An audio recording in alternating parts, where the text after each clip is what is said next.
Chair, in that regard. There is that witness, I think you still remember him. Honorable Member, we received your apology and it was recorded in the last meeting. That matter was reported comprehensively. We can brief you about it, how it was handled. Okay, no, it's fine, Chair. Honorable Skosana will come in and take it from where I've left off.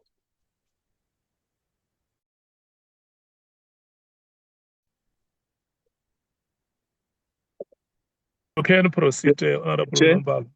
You can proceed. No, I'm saying Honorable Skosana will proceed, Chair. Am I audible? No, yeah, but before, because Honorable Matthijs has also raised a matter on the report on the matter of Mr. Nkabinde. Yeah. You still remember that incident? I want to hear you. Yes. You haven't spoken to it. Yeah, that is why, Chair, I'm saying Honorable Skosana, because we are speaking in one voice, will proceed. Oh, okay, thank you so much. Honorable Skosana. Thank you, Chair. I think, Chair, it's very important that we stand firm on this matter of Paul O'Sullivan. I think the Speaker as well,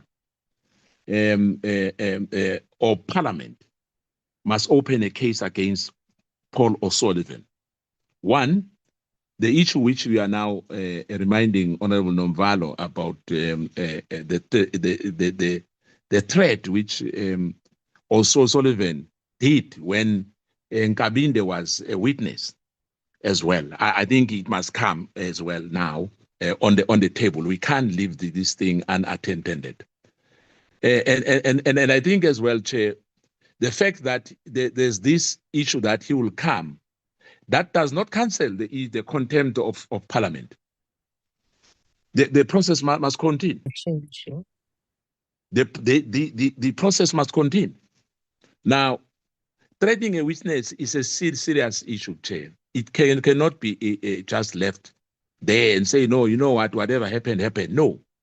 The witness, Mr. Nkabinde, told us to say why he was still testifying, he received that WhatsApp message. And we all know what does that mean. We can't leave Paul O'Sullivan with these issues and say, you know what, is going to dictate terms to us. We must make sure that the Speaker or the Secretary of Parliament open a case against Paul O'Sullivan. This is a contempt of Parliament, and the issue that he has threatened the witness, that cannot be left in the dark. And I guess as well, South African Police Service, because in that precinct of Parliament, the integrity must be maintained at all costs. Once we are in that precinct, it's parliamentary precinct. Whether we are outside Parliament,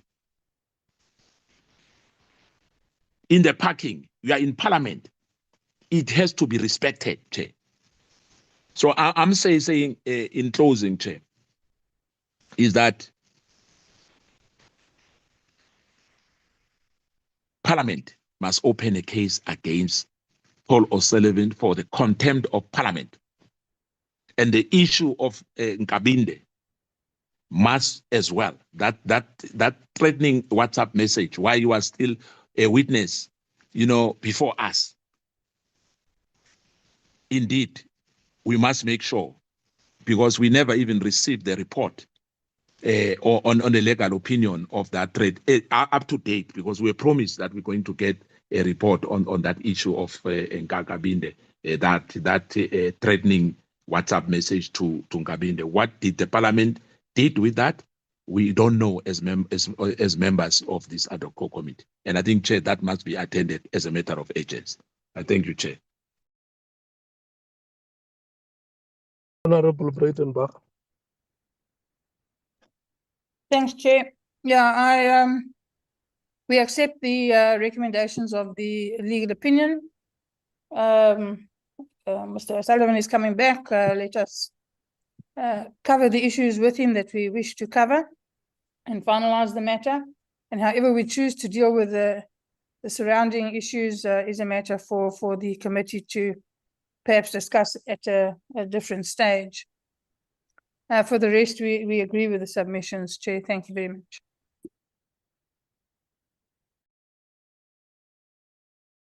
Thank you so much, Honorable Breitenbach. I assume that the DA speaks in one voice. Always. The PA, Honorable Sols.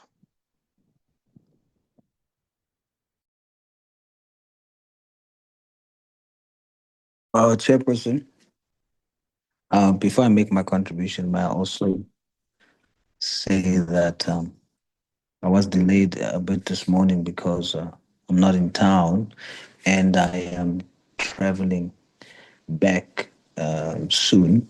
So if I excuse myself during the meeting, I ask your indulgence, please, Chair. And my contribution in terms of Mr. Paul O'Sullivan, we do believe that he's in contempt and he must be dealt with in accordance with PIPLA. And then as far as the administrative changes are concerned, we are covered, Chair. Thank you so much. Thank you so much, Honorable Sols. Honorable Vessels. Thank you, Chairperson. I agree on all three issues. Nothing to add. Thank you. Thank you so much, Honorable James.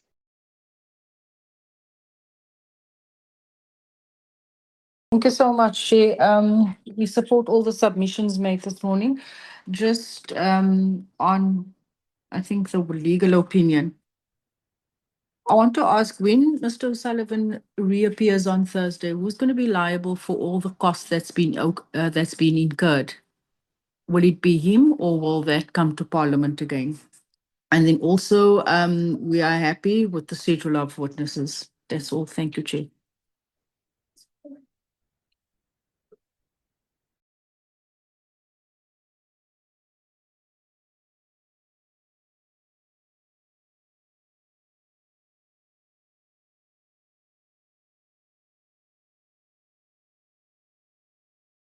Are you still there, Chair?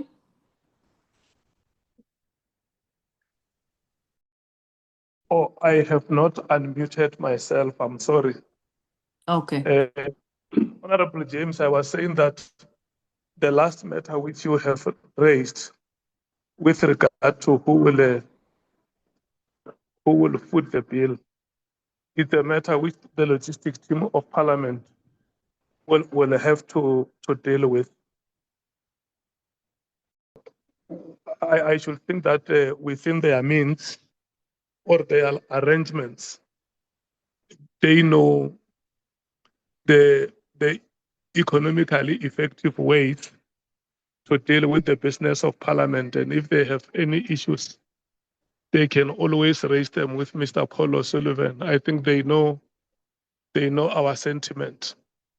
And the other matter which members have raised with regard to opening of cases, we will elevate those matters to the office of the Speaker and report to her what the decision of the committee or the strongest sentiment of the committee is, that the committee feels that cases must be opened. And the office of the Speaker will make a decision on whether it seeks a legal opinion on the matter or it just goes straight out and opens a case. We will get a report from them how they would have dealt with that matter. But from our part, we will report to the office that the committee strongly feels and has decided that what Mr. Paul O'Sullivan would have done is a contempt of Parliament and would have violated some of the provisions in law. And steps would have to be taken against that behavior. And I think the rest of the issues the members have spoken unanimously. We are going to move to the next two items on the agenda. Bonani, if you can bring the agenda again, we see which items are being presented.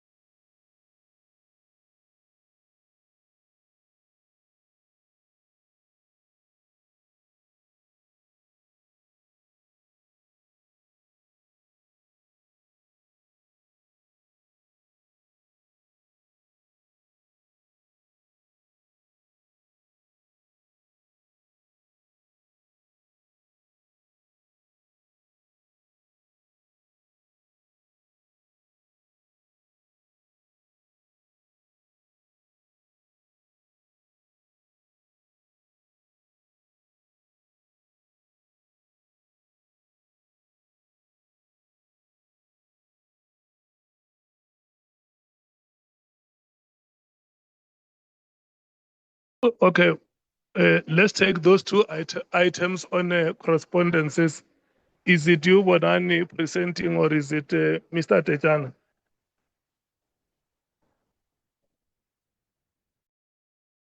Chair, maybe the first one, I think that would be the committee, or maybe the evidence leaders might also come in.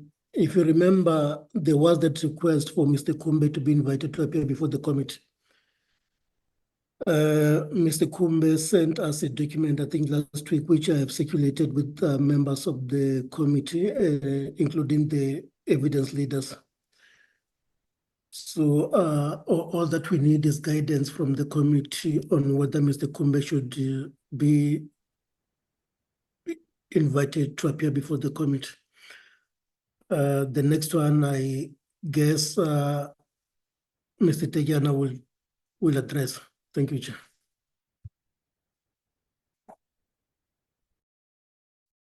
Who do you suggest is presenting the two items? Chairperson, Mr. Rahman has presented the first one. It's just the second one that has not been presented. Remember, Chair, the statement was sent to members for members to go through it and guide us in terms of whether they want Mr. Kumbe to appear in person, or perhaps whether we can take his statement as having read into the committee record.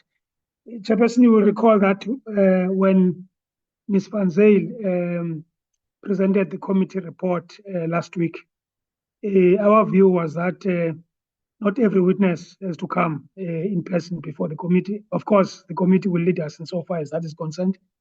For us, any statement which has been submitted before this committee will have to be factored into when the time for the compilation of the report comes. So I think, Chair, the issue is members must guide us, having read Mr. Kumbe's statement. Do they want him here in person, or is it just enough to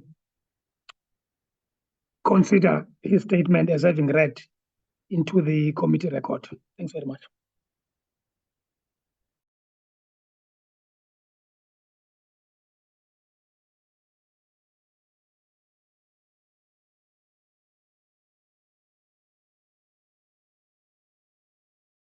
Can we take the next item on correspondence?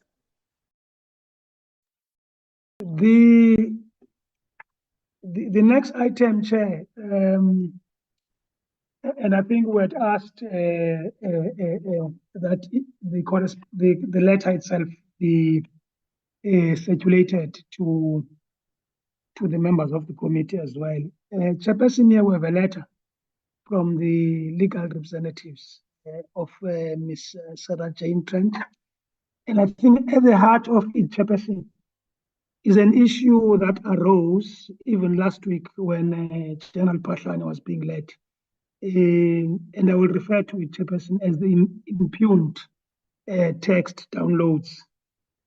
I think the point they're making, Chair, here is that if you look at the manner in which the phone itself of Ms. Jane Trent was stolen, that renders the texts themselves inadmissible.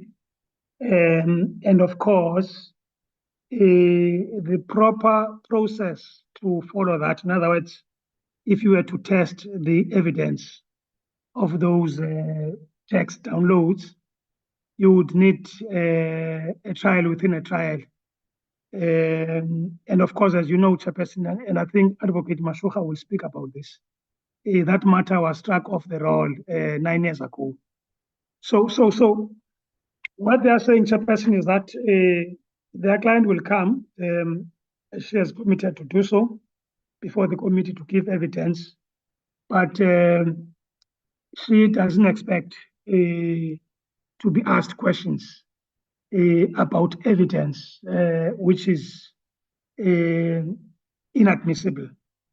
And you will see, Chair, that in paragraph 7, there are certain demands that they place to the committee. That number one, they have handed back to, okay, let me just read paragraph 7. So as a result of the egregious breach of Ms. Trent's constitutional rights during February 2017, that is when her phone was stolen. And again, before the Ad Hoc Committee, were instructed to demand that by noon on Monday, which is today, 2026, that you provide us with a written undertaking duly signed by each and every committee member, stating that they have handed back to you as chairperson of the Ad Hoc Committee the purported download of Ms. Trent's stolen phone, and that the same have been placed in safe custody, pending an order that they are declared unlawful and may be destroyed. 2, they no longer have a copy thereof in their possession, whether corporeal or incorporeal, that is hard or digital copy, and that they shall not pose any questions pertaining to anything that they may have seen on the said purported download of Ms. Trent's stolen phone when Ms. Trent attends the Ad Hoc Committee to give evidence. So that's the summary, Chair, of what the letter says. Our view, Chairperson, is that if you look at the committee's terms of reference, particularly at paragraph 4.1.11, it also speaks to the infiltration of the criminal justice, and I think IP would fall after that.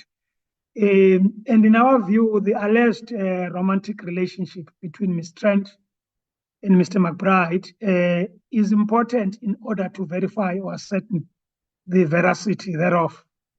It is important that the committee must put the question about this alleged romantic relationship between her and Mr. McBride.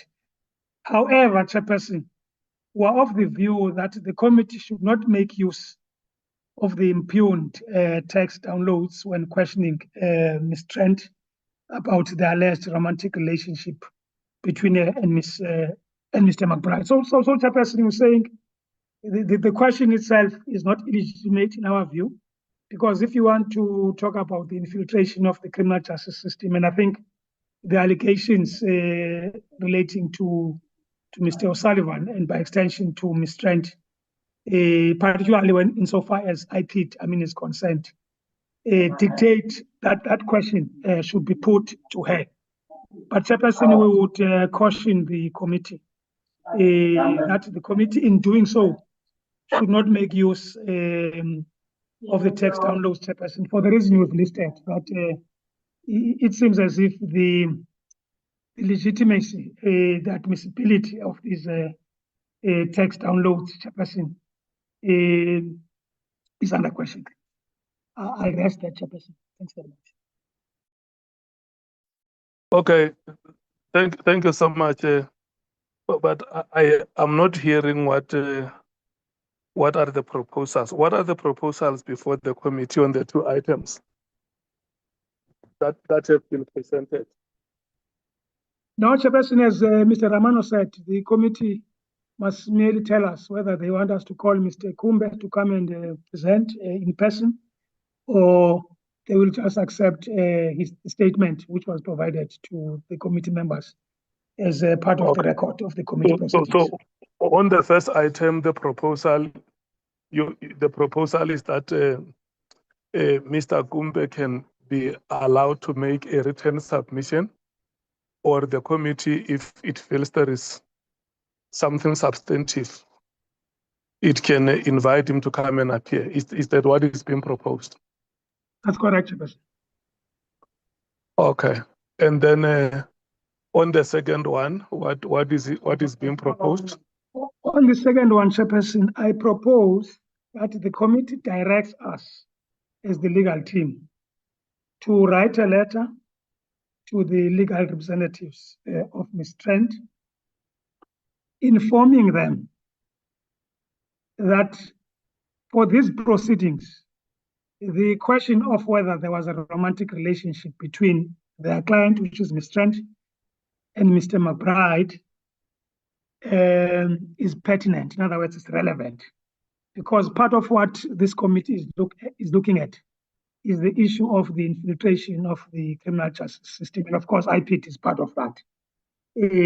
However, Chairperson, what we're saying, even though we don't question the legitimacy of that question, in other words, even though we say that question has to be put to her, we're saying that the committee should not place reliance on the impugned text downloads when doing so. Thank you very much.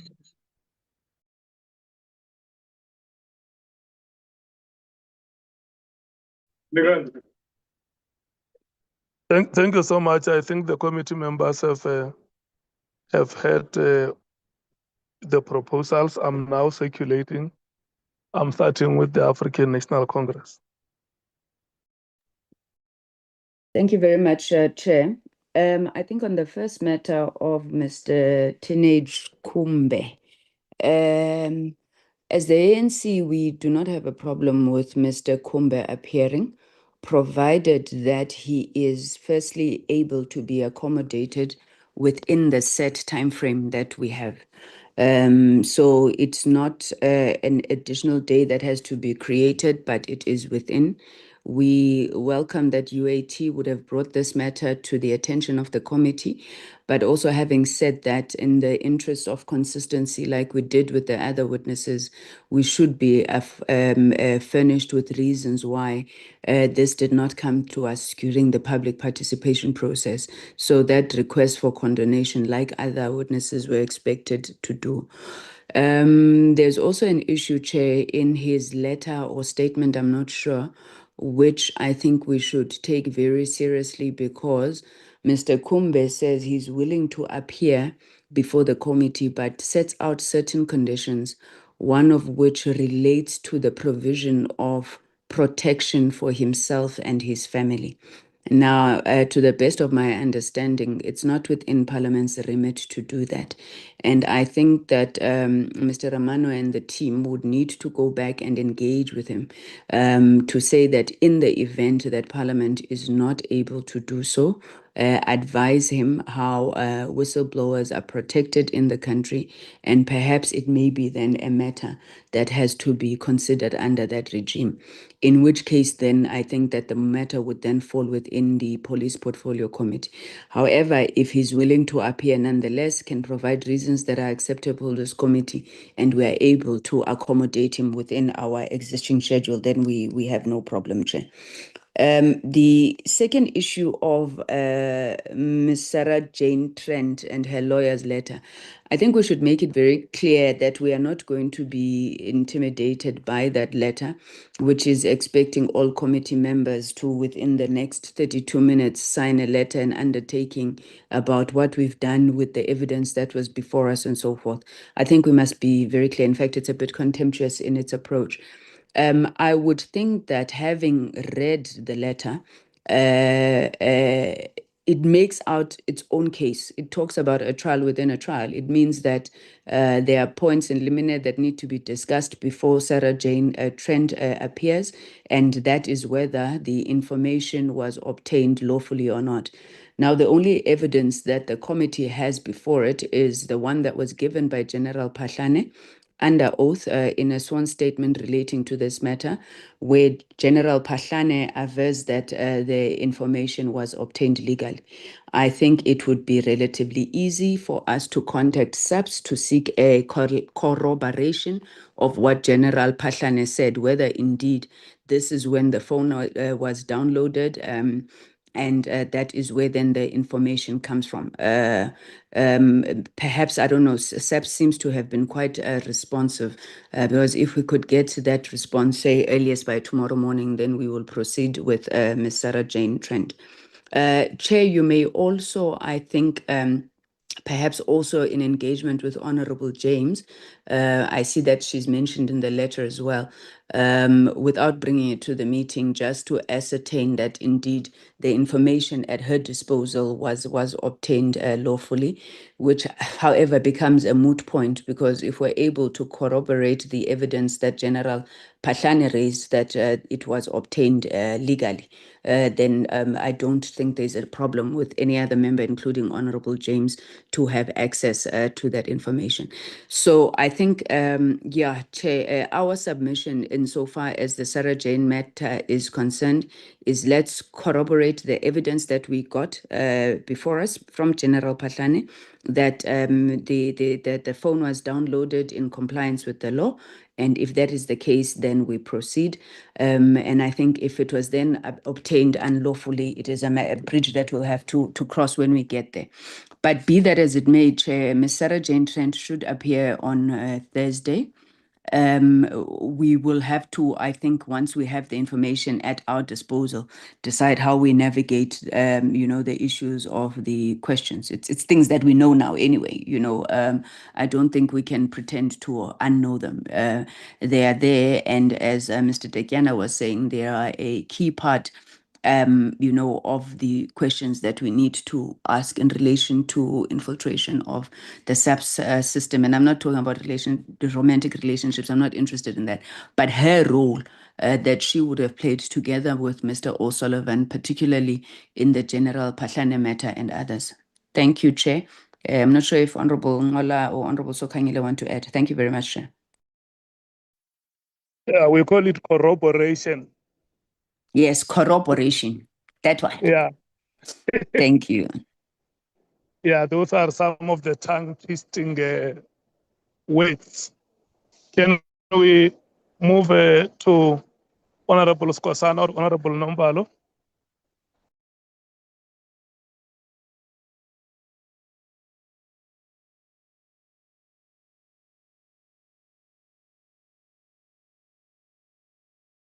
Yeah, no, thank you, Chair. Am I audible? I've been trying to unmute here. Yes, we can hear you, Honorable Member. Yeah, no, with regards to the first matter, Chair, we agree with the latter speaker that let's engage Mr. I can't pronounce his surname properly, but let's engage with him and tell him how we can meet him halfway in Parliament and do what is doable and what has been done to other witnesses. In as much as we value evidence from various witnesses, but we can't go beyond necessary. So I don't understand now when there's a request for security for his family. But the technical team must engage him. And in the event, Chair, he doesn't agree with what Parliament can offer to him, I think an alternative of him making a written submission can be explored. Chair, can I proceed? Yes, you can Hello? proceed. Hello? Proceed, Honorable Chair. Nombalo. Yes, Chair, I can hear you. Yes, hear me? proceed. Yes, Did we you hear hear? you. Oh, yeah. So I was saying, Chair, yeah, so an alternative of him making a written submission must be explored in the event he doesn't agree with what we can offer to him as Parliament. Then on the SARA matter, Chair, I think this letter is very insultive. We are being insulted by Kabali here, and we must not take that lightly. No one is going to prescribe to us on how we must ask questions. This letter is prescriptive. They are telling us to ask this and not to ask that. We're going to ask questions which we think are relevant in the context of the terms of reference. And Chair, the legal team must have authority from us. They must reply to them, to those attorneys or lawyers, and tell them that we're going to ask questions which are relevant to the terms of reference. And anything that they are telling us, we're not going to regard it. And if that would make them not to appear, their client not to appear, so be it. Then that would mean we're going to have another a problem that we will have to deal with. It means we're going to have a person that we will have to summon for her to come and appear before us. So we must not agree, Chair, to these conditions. These are prescriptive conditions which are going to undermine the very same authority that we have as this committee. So we don't agree with this one in its entirety. It seeks to undermine, and it seeks to continue with what Paul O'Sullivan has done to us. So we're not accepting this, Chair. The legal team must write, and they must inform those legal representatives of SARA that there is no question which is relevant that we are not going to ask. Whether that question is related to a romantic relationship or not, if we think it is necessary to be asked from the witness, we are going to ask that question. Thank you very much. Thank you, Chair. Proceed, Honorable Skosan. Yeah, indeed, Chair. I must say that we cannot be dictated here. You know, whether those what you call it, WhatsApp messages have been taken away or been redacted from us, that doesn't matter. We are going to ask questions which we think are relevant. No attorney, no firm of attorney will dictate to us how to question the witness, Chair. It never happened anyway. You know, if that's the case, then they must go to court and tell the court that they don't want their client to be questioned. This is Parliament, Chair, and we've got term of reference, and we know what we are talking about here. I'm not going to get into others because my colleague has already said about the other issues. But no witness can dictate to us like what Paul O'Sullivan wanted us to do. We cannot allow that, Chair. That cannot be allowed. In fact, let's not even entertain it at all. It's like they wrote a love letter once again. Thank you, Chair. The DA. Thanks, Chair. Yeah, I don't know quite what to say, Chair. We may well be Parliament, and we may have terms of reference. It doesn't mean that we operate outside the bounds of the law. It doesn't mean that we have unlimited rights. I haven't had sufficient time to apply my mind to this letter, really, and to the contents. And I agree that witnesses shouldn't be able to dictate what they get questions on or not. But there is a question of legality here that we do need to consider, but I would need more time to apply my mind to that particular issue. So, yeah, I will go with the legal advice. Thanks, Chair. Honorable Sols.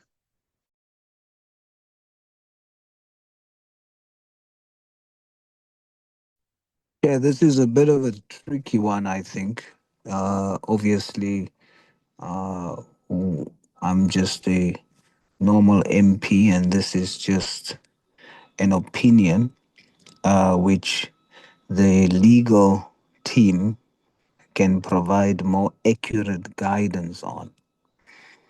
To me, it seems like a clash now between what protects us, which is the Privilege, Powers and Immunities Act, against the Criminal Procedure Act that Ms. Trent's attorney is using. And we then need to decide on that dilemma. My first issue is number one, does this letter then imply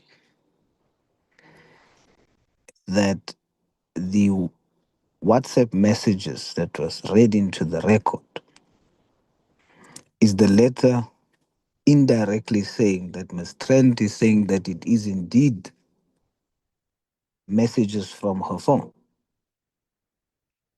That's number one. Number two,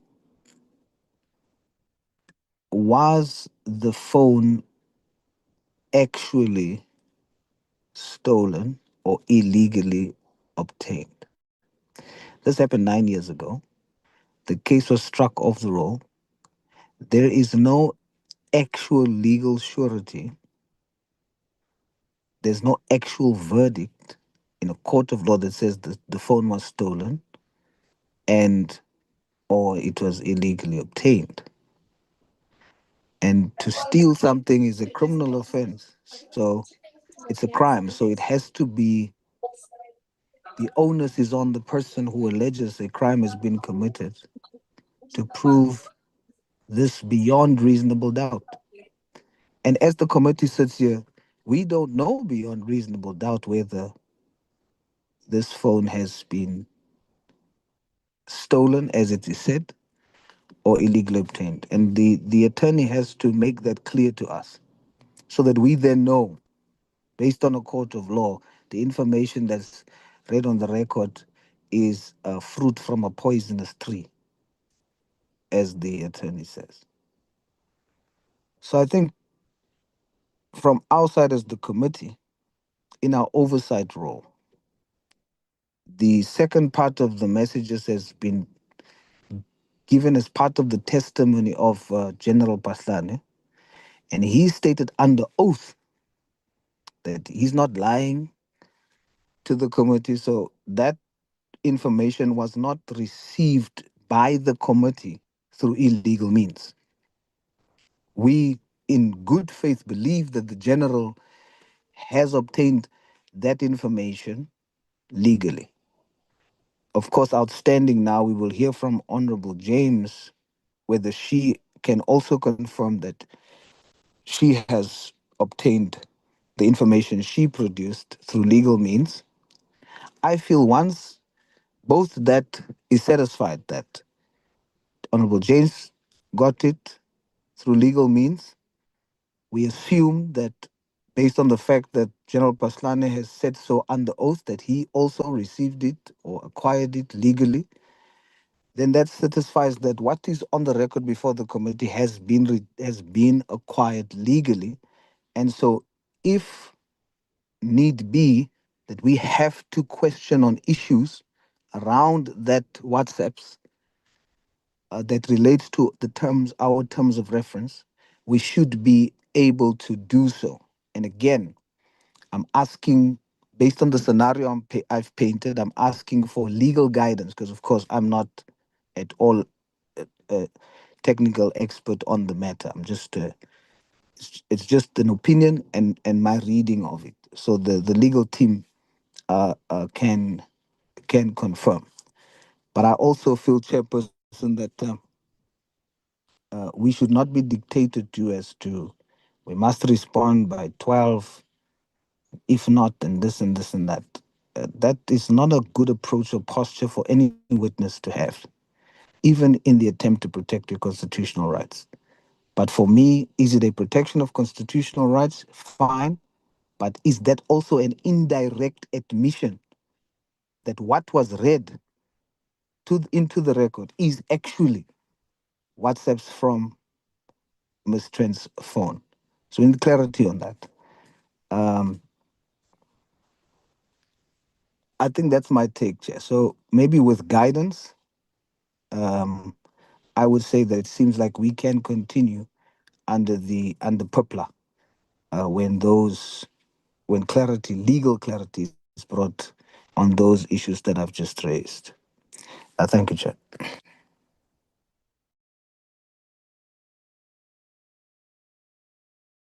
Honorable Wessels.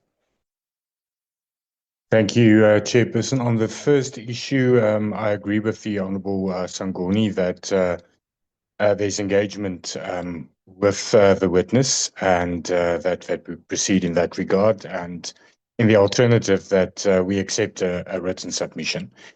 With regards to the attorney's letter and the WhatsApp messages, I think it's a very complicated issue.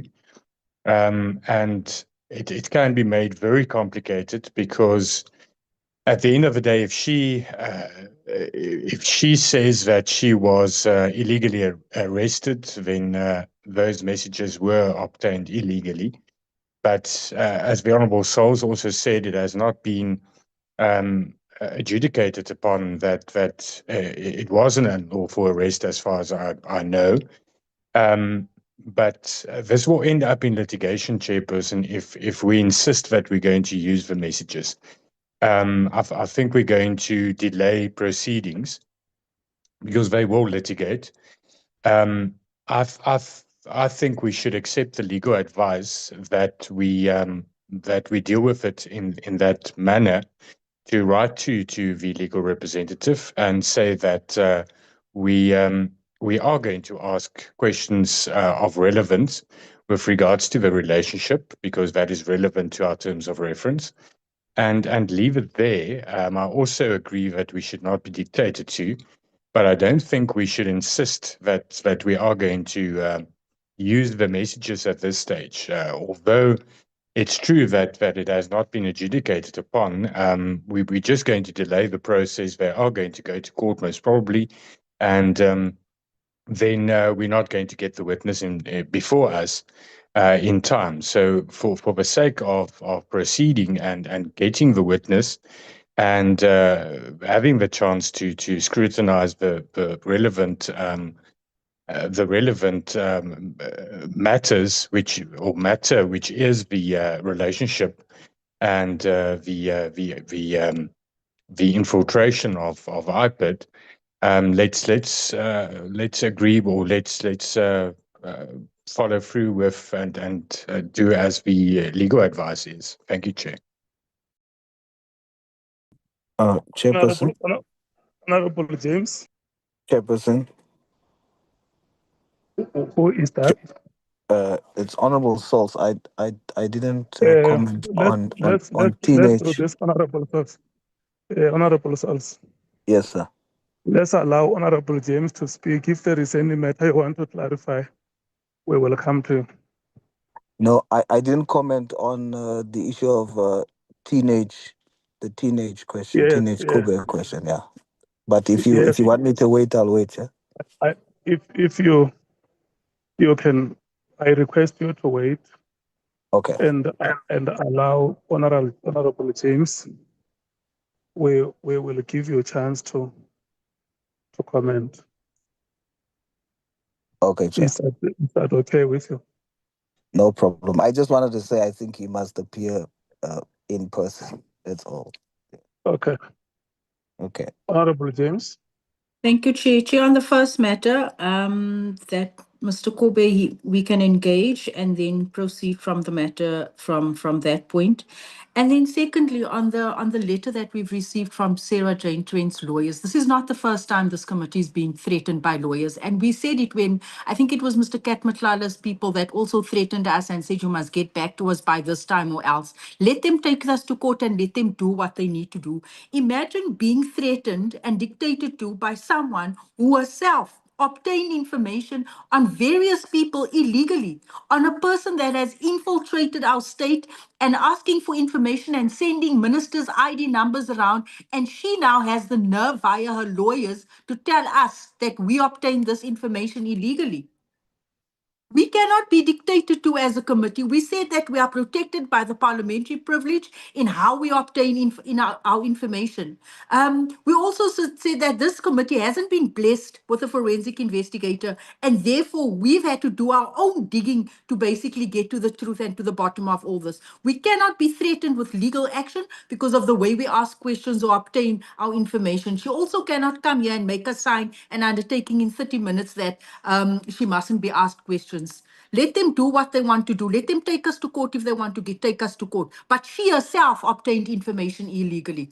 And that is our stance. We're not going to be dictated to, and we're not going to be told here what to ask and what we cannot ask. Thank you, Chair.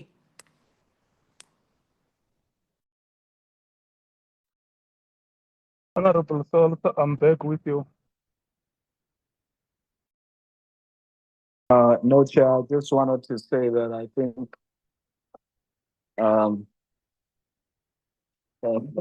Mr. Kube should appear in person. And I take it that on the issue of the how the information was acquired from Honorable James, I take it that it was acquired legally. So, and we take that in good faith. So my suggestion stands that in that case, the committee didn't get it through illegal means. Thank you, Chair. Thank you so much. Honorable members, we are going to accept decide the way members have proposed here. Number one is that on the matter of Sarah-Jane Trent, I think the legal team is right, and members have said that we will write back to her and respond in the manner which is being proposed. And number two, that even when we do that understanding that the citizens of South Africa have rights, and that as a committee, our powers are not limitless, but also importantly that the rights of the citizens are also subjected to the law of general application, where you can't just have a citizen saying, because I have rights, this and that cannot be done. I think let's not talk confrontation. Let's talk about how best we can bring the witness before us, and the witness responds to questions to the best of his or her ability. But the committee cannot also be impeded from doing its work because it is being threatened by this and that. I think in whatever manner we respond, Ms. Sarah-Jane Trent must understand that within our terms of reference, we are investigating interference by members of the public, and doing the kind of the work that she was doing. If there is any way in which her alleged relationship with the officers of the SAPS or IPIT have in one way or another impacted on their conduct or influence certain actions or decisions that they would have taken, she can't come before us and say, you can't ask me questions about the following things. There are certain questions which we will not ask, but we can't ask them how many times they met or how many times they did what. But we can ask whether indeed it's true that her relationship could have influenced certain decisions. And if there is nothing to hide, I think she can always respond to the committee and say, look, this was just a social relationship. There is not in any way, we kept it professional. We did not influence any decision. Whatever decision would have been taken, it would have been a decision of people who have studied every case and arrived at certain conclusions, not because of whatever social relations or affairs that could have been. I think we just have to indicate to her, and members are right, that witnesses can prescribe to us whether on what they should be asked and what they cannot be asked. And then on the other matter, Mr. Honorable Mathatsi has requested that the committee must listen to Mr. Teenage Kumbe. Mr. Teenage Kumbe appeared on a television platform, I think it could have been one of the three main TV stations in the country, news stations. And then he made the statement that he made about his knowledge of corrupt activities happening. And that is why Honorable Matlhatsi wrote to us. And we wanted to know from members whether we could take a written statement from Mr. Kumbe or he could appear before the committee. And what I hear the committee members saying is that, number one, they must explain in the same way as we laid those conditions, explain why they have not met the deadline. And number two, I think with regard to the conditions that are being made to say, in the event I come, I will want Parliament to take care of my security and this and that. Those are the things that the team of Parliament could go and look at. But we must also be wary of Parliament being abused. I don't understand why a witness says, I want to appear before Parliament. And then when or somebody recommends that witness so and so must appear before Parliament. And when that witness has to come before Parliament, all of a sudden there are conditions that I can appear, but I only appear on the following conditions. I don't think that this is what we are looking for.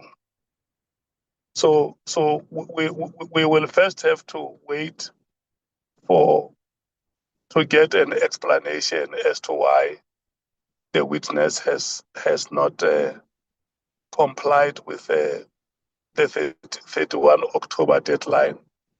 And from there, we can then decide that we are going to take a statement or to schedule the witness to appear. With that having been said, honorable members, I think we can move to the next item, which is the minutes.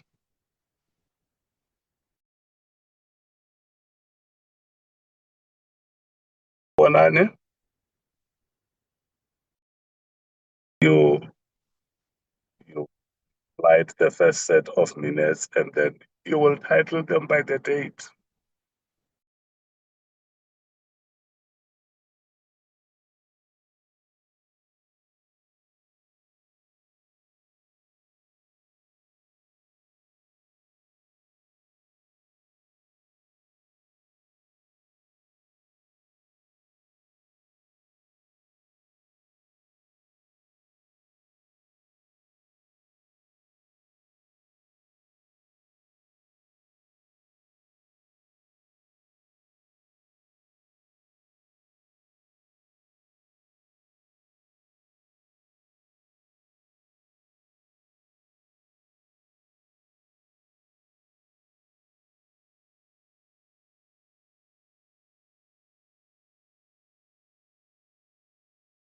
Chairperson.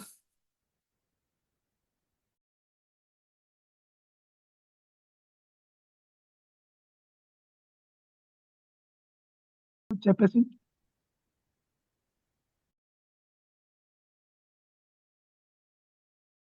Chairperson. Yes, Bonani. No, it's Andy Leche. I just wanted to request you to release me because there are urgent matters which I have to attend to. Okay, no, you are released. Thanks, Chairperson. Yeah, the minutes are up. What is the date of the minutes? The 4th of November. Yeah, I think what you do, you say these are the minutes of the 4th of November. And then you go to page 1, 2, 3 until the last page. And when you are done, we move for corrections and then adoption. Noted, Chair. I'm on page 1.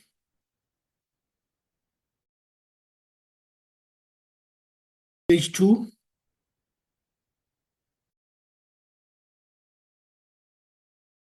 Page 3. And that's the end.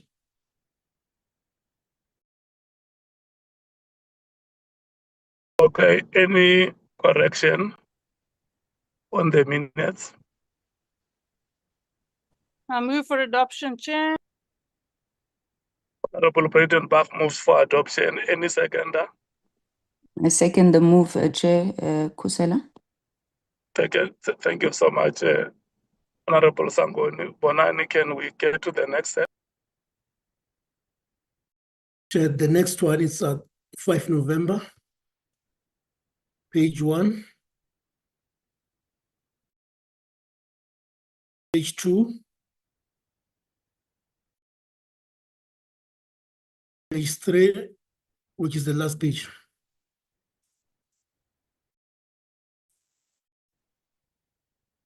Any correction? Any mover? I move.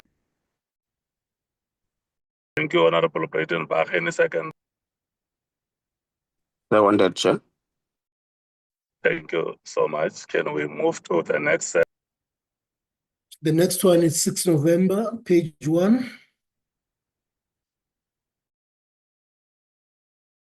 Page 2. Page 3. And page 4.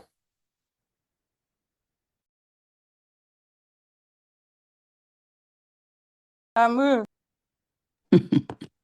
Chair, we have a correction.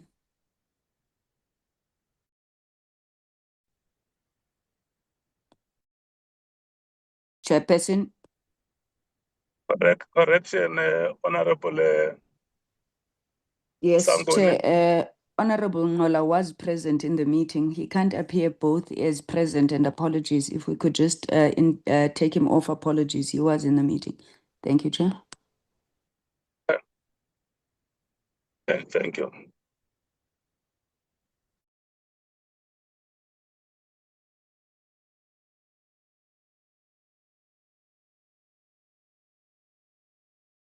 Honorable President Bach has moved. Any seconder? Seconded, Chair.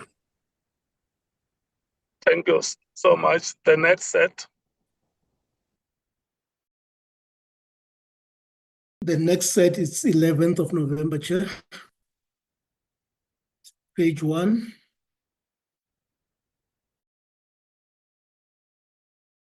Two, 3, page 4, 5, 6, and 7 is the last page.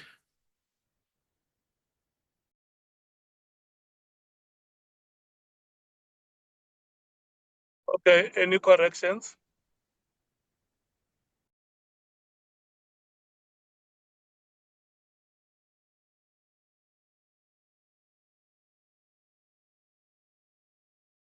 Any mover? Chair, I move. Any seconder? My second, Chair. Thank you so much. The second last set.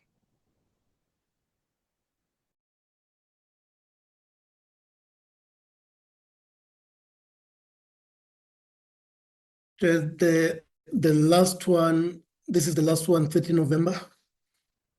Page 1.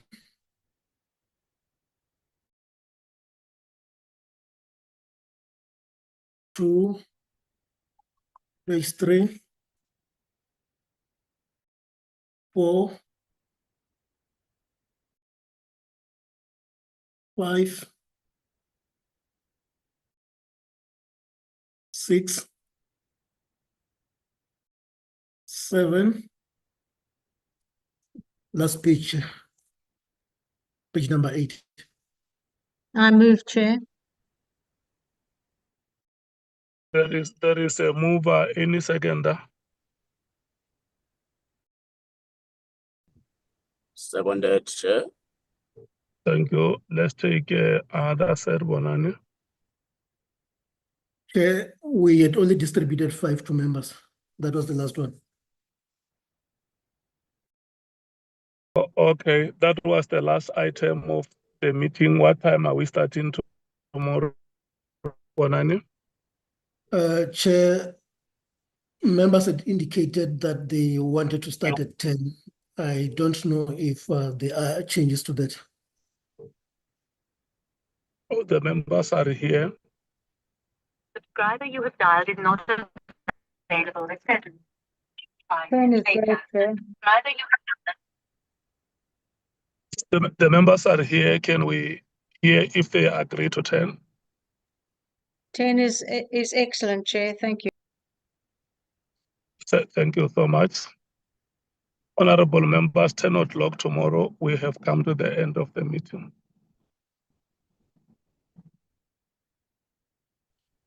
Thank you so much. Chair. Thank you. We will Chair. Thank you very much. we will meet tomorrow at 10.